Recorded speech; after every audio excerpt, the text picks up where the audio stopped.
Hello and welcome, I am Thomas Porteous and you're watching NewsX World. Let's take a look at some of the top stories. At least 30 people are killed and over 115 are injured in an Israeli attack near aid centre run by the Gaza Humanitarian Foundation, Palestinian media has reported. The GHF, backed by Israel, has faced criticism over its screening methods and claims of bias.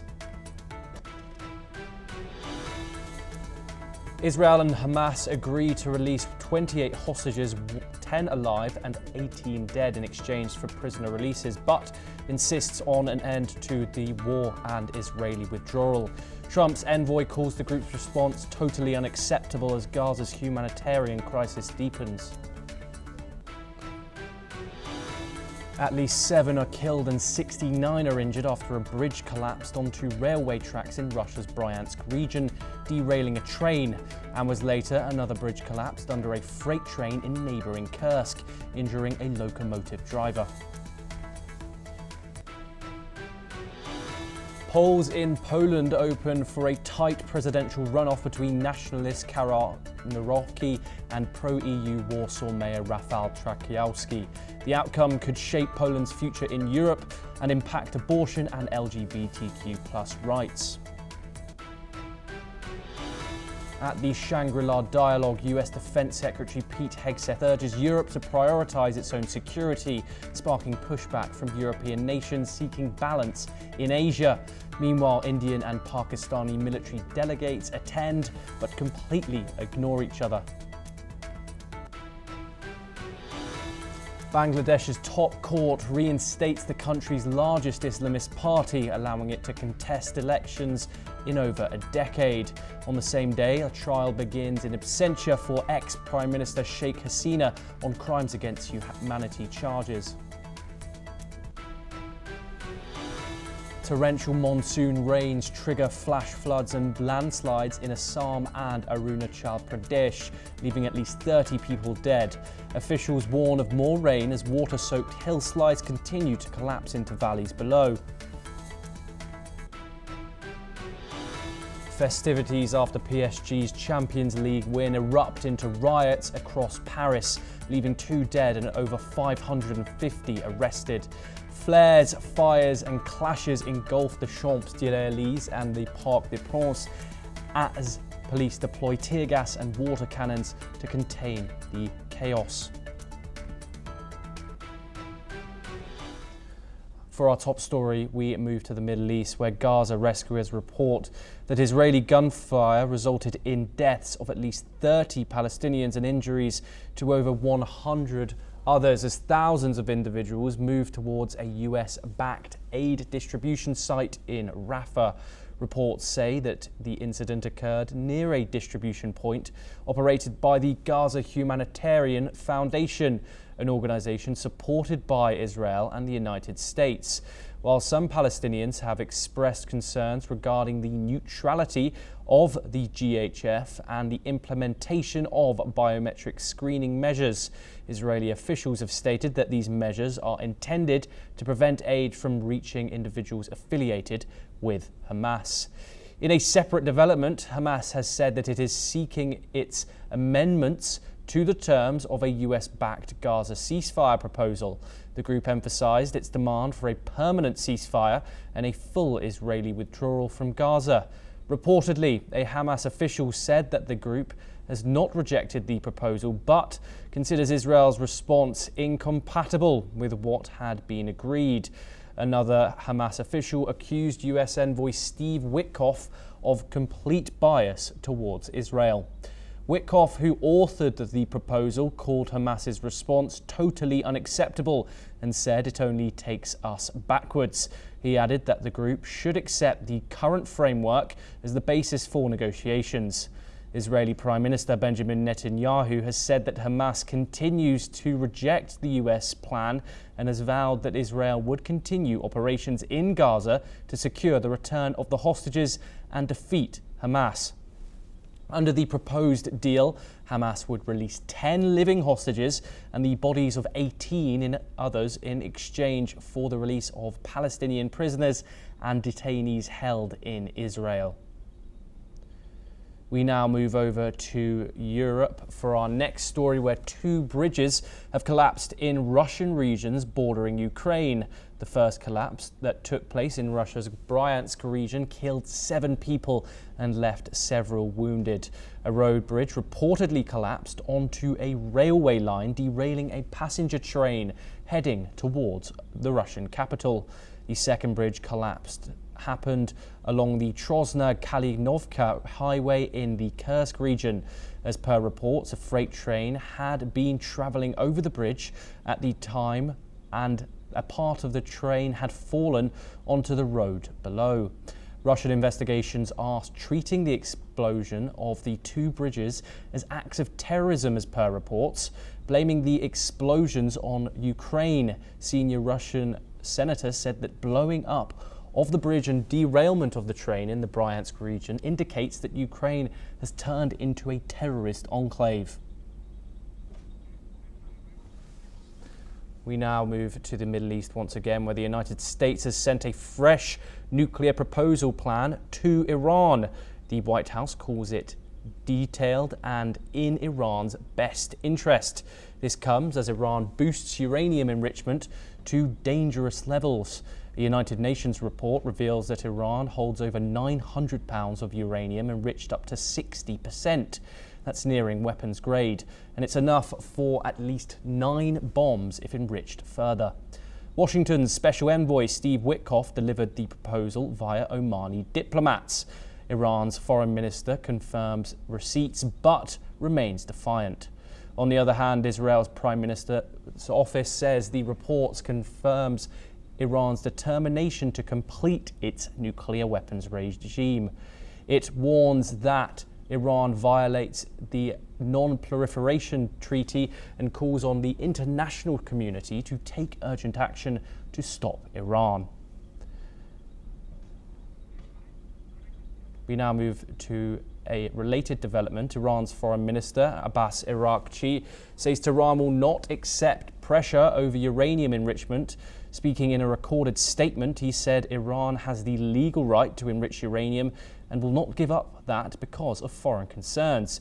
He called for demands to halt enrichment, a form of domination. This comes as the UN nuclear watchdog says Iran carried out undeclared nuclear activities at 3 different sites. The agency's report also confirms a sharp rise in Iran's stock of uranium enriched to 60%. That level is close to weapons graded, and the report now says Iran now holds enough material for multiple nuclear bombs if enriched further. Western powers plan to table a resolution at the IAEA board meeting next week. Iran denounces the report as political and unbalanced. Iran strongly rejects the latest IAEA report, blaming Israel for providing misleading information to the agency. Tehran calls the report politically motivated and accuses the IAEA of relying on unreliable sources from the Israeli regime. Meanwhile, Iran has warned of retaliation if European nations use a UN report to reimpose sanctions. Tehran has increased highly enriched uranium production. Iran's foreign minister urged the UN nuclear chief to prevent political abuse of reports. Britain, France and Germany have expressed security concerns over Iran's program. We're now joined by Keith Vaz, who is a former UK minister and is located in London, to discuss this in further detail. Keith, thank you very much for joining us. This has obviously been a developing situation, one of Donald Trump's many projects, along with obviously the negotiations in many conflicts. But this is a bit of a look into the future. Iran has been developing, enriching its uranium, which it insists is for peaceful purposes only. It says it will not give up that right to enrich uranium. What are your thoughts about how this situation is developing? It's obviously two opposite nations, Iran and the US, very conflicting. What are your views on how these negotiations are going? Good morning, Thomas from London. You're always going to get a different approach on issues to do with Iran because of the long-standing antagonism of Israel to Iran. And as we know, Israel is the closest ally of the United States in the region. So although Iran is saying very clearly that it is not using any enrichment for anything other than domestic purposes, the accusation that has been made by Benjamin Netanyahu is that in fact it will be used as part of their stockpile for external aggression. So that is not new. This is something that has been going on for many, many years since the shift in emphasis made by former President Obama.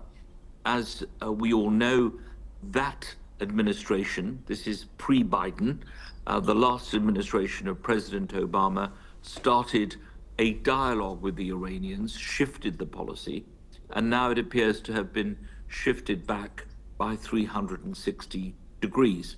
So both sides are making accusations against the other, which are denied by each of the countries. And Iran is being very clear that it's not an enrichment for external aggression.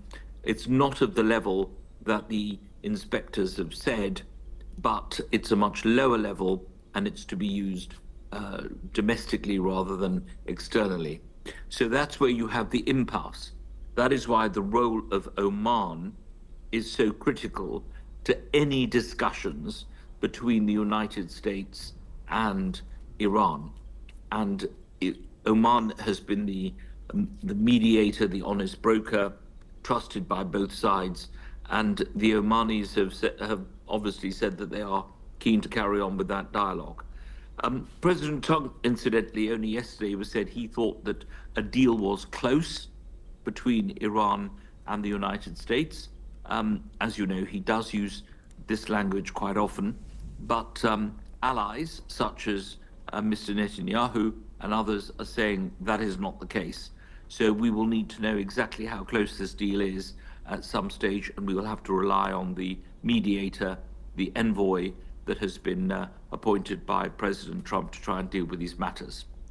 Yes, and Keith, what have been your thoughts on the communication between both of the countries? We've obviously have had a mix of both indirect talks and direct talks, majority of which have been indirect interactions. We've also have Donald Trump's unique style of putting out truth social posts, some of which have been rather threatening in their language and giving Iran multiple ultimatums and timelines that aggression will occur if a no deal is reached. We've also had reports of Israel wanting for them to take military action against Tehran. What has been your thoughts on how both sides have communicated with each other? Yes, I mean, as you said, Thomas, correctly, that you're always going to get this in any discussion to do with Iran. There are many, many events going on in the world, all of which, incidentally, involve the United States in some way or the other. The Ukrainian situation, the Middle East situation, and Iran. If you're going to be a world power, then you're going to be involved in all these kinds of activities. But clearly, there is a dispute between the independent inspectors and the government of Iran. And these are factual points that can actually be dealt with quite straightforwardly. And therefore, one would have thought it's quite easy for that verification process to be ongoing. Nobody wants a repetition of what happened in Iraq, where people were certifying that there were weapons of mass destruction, wars were declared, and at the end of the day, in fact, they found out that that was not true. I remember that very well from my time in Parliament in Britain. So it's very important that you get a strong factual basis to the discussion, as opposed to the political rhetoric that's always going to be around the Iranian situation.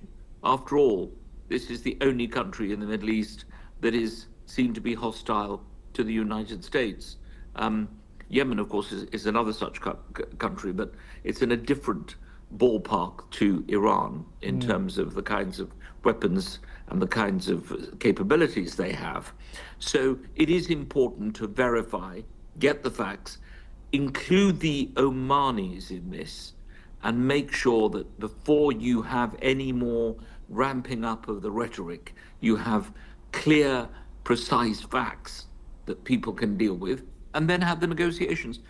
I'm with you on this. I think President Trump would like nothing more than to be the first US president to fly to Tehran and to broker some kind of deal. After all, he did this with North Korea, rather enjoyed it. And I'm sure he's going to try and do it again. So that's where he wants to end up. I don't think he particularly wants to be aggressive. He really does want to end up there.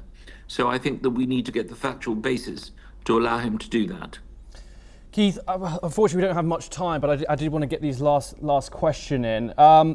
Iran accuses the IAEA of being politically influenced, particularly by Israel. How credible are such claims, and what does this mean for the role going forward? And also, what teeth does the IAEA really have if Iran continues to reject inspections or resolutions?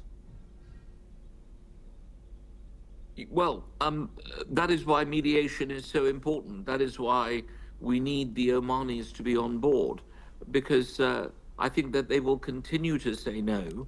They will continue to state that this is something that is being done by the state of Israel, and their antagonism to Benjamin Netanyahu is well known. This is not being reported for the first time ever. They don't like each other. And they don't trust each other, and they don't believe each other. So it's all very well trying to get colour into this issue by saying one side supports it or the other. You have to have an honest broker in order to make it work, and that is Oman, and that's why it's very important that the Omanis are involved in this situation. I'm very surprised that President Trump did not go to Oman on his recent trip to the Middle East, but it's important that they are included in everything because they are trusted by all sides, and that trust is very precious in a situation like the Middle East. Keith Vaz, thank you very much for joining us. Always an absolute pleasure to have you on the programme. We now move over to South Asia for our next story, where Bangladesh has opened a trial against former Prime Minister Sheikh Hasina, who remains a fugitive after fleeing to India last year. Speaking before the country's International Crimes Tribunal, Mohammed Tajul Islam, chief prosecutor, told the court that after closely examining the evidence, they concluded it was a coordinated, widespread and systematic attack. The case stems from a wave of student-led protests that swept the country between July and August of 2024. Events that brought an end to Hasina's 15 years in power. According to the United Nations, up to 1,400 people were killed in the crackdown. Hasina, now 77, has rejected the allegations, calling them politically motivated. She escaped to India by helicopter at the height of the unrest and has refused to comply with a Bangladeshi extradition order. And in a separate development, the Supreme Court has reinstated the registration of the Jamaat-e-Islami, the country's largest Islamist party. Jamaat had been barred from politics for over a decade under Hasina's government, but with the court's ruling, it can now officially contest elections again. Jamaat-e-Islami party lawyer Kashmir Monir said the Supreme Court's decision would allow a democratic, inclusive and multi-party system in the Muslim-majority country of 170 million people. We're now joined by Shoaib Chowdhury, who is a Bangladeshi journalist, and he's located in the capital of Dhaka. Shoaib, thank you very much for joining us on the programme. I'm just wondering, I want to start with Sheikh Hasina's trial starting, obviously extradited. She is in exile in India. What does the opening of this trial signal about the current political climate in Bangladesh? Thank you very much, Thomas. As we have seen this is for the first time, unprecedented, that trial has been put on live broadcast in the national TV channels, which clearly proves that this is not a trial. This is the vendetta of Muhammad Yunus and his Islamist jihadist cronies against Sheikh Hasina. Yes. On the other hand, these charges that were brought by the ICT against Sheikh Hasina, these are absolutely and totally politically charged, because Yunus is accusing Sheikh Hasina of killing hundreds of people. On the other hand, according to the United Nations Human Rights Commission's report, Chapter 6, there has been murder of police officers, Hindus, religious minorities in this country when Yunus took oath. So no one is talking about that part of the crime committed directly by Yunus. Secondly, that in many cases there have been murder charges brought against Sheikh Hasina, cases filed with the ICT, and later those dead people, they walked out of the grave. So these are practically a tremendous drama going on in Bangladesh under the watch of Yunus and his illegal regime. On the other hand, as you have mentioned, that the High Court has restored the activities of Jamaat Islami. Jamaat Islami was banned by Hasina government, and I personally think that Yunus is actually having two options on his table cards. One is never to hold election, at least not to hold election until December 2027 or maybe in next 5 years. On the other hand, he is having another card if he is compelled to hold the election by December this year. He will have the election jointly with Jamaat Islami, not Awami League. He has banned Awami League. And according to my information, tomorrow Yunus is holding a meeting with the Bangladesh, one of the two top political parties, Bangladesh Nationalist Party (BNP), to offer something to negotiate that BNP, Jamaat, and Yunus newly launched NCP and other small parties, they share the seat in the parliament and hold a kind of the engineered election. So the whole process, from starting from the so-called trial of Sheikh Hasina in the ICT to this restoration of Jamaat Islami's activities, these are the all broader plans of Yunus to prolong his tenure in this country and stay in power by hook or crook. Yes, and obviously you have mentioned about the reinstatement of the Jamaat-e-Islami party, Shoaib, but how significant is the reintroduction of this party? Is this a step towards greater pluralism, or do you think, or could this be a risky political shift? Thomas, you know that you and I both know that what is happening in Bangladesh, it is already under the watch of the international community. And also you know that Yunus has been trying to destabilize India by through numerous ways. At the same time, he is on the process of granting transit facilities to Arakan army to supply weapons and etc. So Yunus is practically pushing forward, as I said, an election under an engineered election, or remain in power without election, or he wants to turn Bangladesh into the newest ground of transnational proxy wars. So, but so far, sitting in Dhaka, what I understand, that Yunus is nervous, and that's why he's desperately pushing forward those things. And especially, as I said, in the history of Bangladesh, never before a trial was put on live broadcast in the national broadcast network.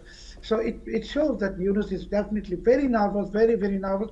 And as you know, that on the 11th of this month, he's going to UK, United Kingdom, to receive the so-called Harmony Award from King Charles III, So I think these are all his attempts of remaining in power and whitewashing his illegal activities.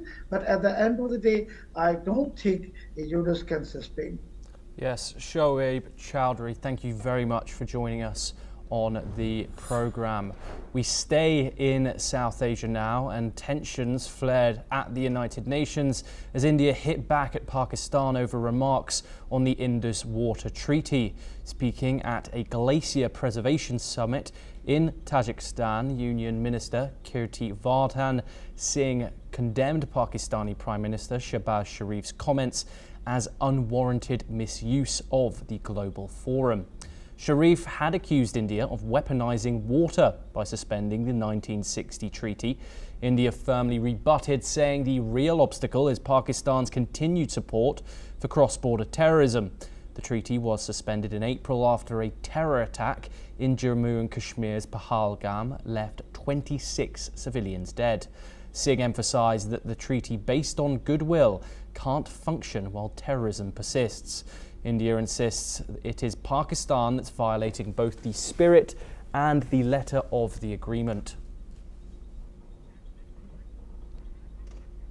We stay in the subcontinent. Flash floods and landslides have killed at least 30 people in India's northeast following torrential monsoon rains over the last 2 days. The states of Assam, Arunachal Pradesh, Mizoram, Meghalaya, Nagaland and Tripura have been hit hard.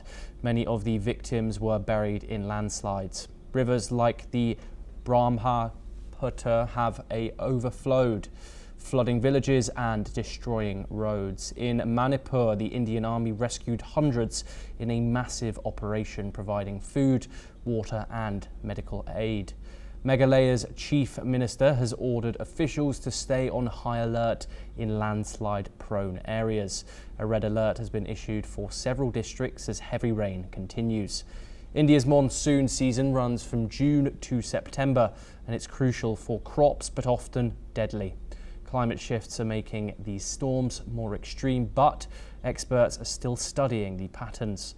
This deadly outbreak comes just weeks after monsoon rains arrived in Mumbai, flooding the financial capital. We move over to Europe now. The French Interior Ministry has confirmed that 2 people died and 559 were arrested during celebrations in France.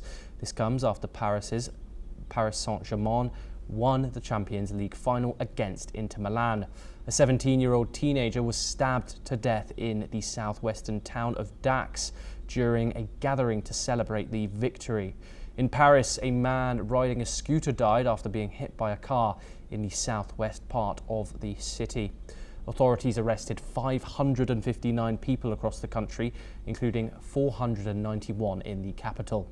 The celebrations turned violent, leading to these tragic incidents and massive police action.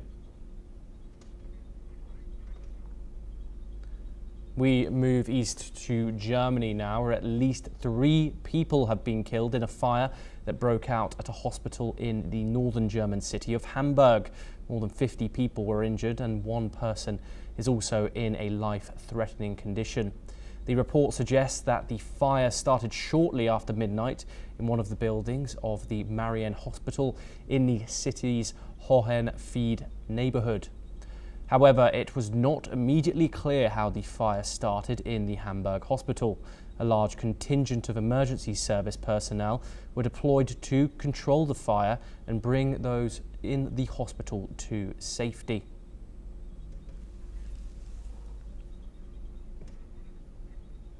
But that's all we have time for. We will continue to bring you more news updates from around the world.